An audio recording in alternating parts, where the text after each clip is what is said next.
I mean, I agree to a certain extent, but if you look at the course of Jewish history, it becomes clear that Jews were hated long before this kind of modern post-Enlightenment, post-industrial revolution era. Um, Nobody would have ever said Jews were high IQ, high achievers prior to this era. In fact, it was those poor Jews living in the shtetl,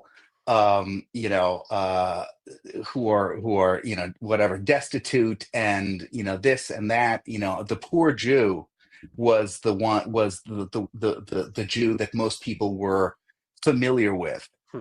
and they still hated them. They still kicked them out of countries. They still, it was the same thing. I mean, now it's a kind of different thing. I mean, as soon as the 19th century,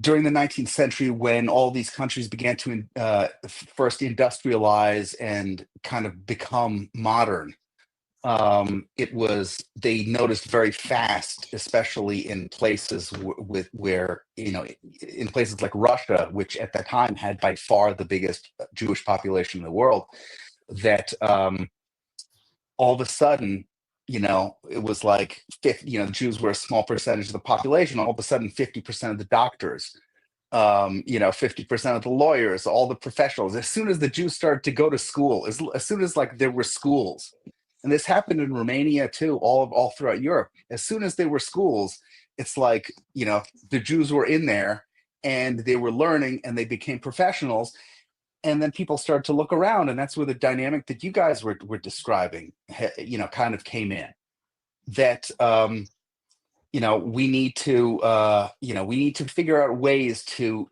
keep this minority down, because they somehow take very well to this kind of new modern post-enlightenment industrial age.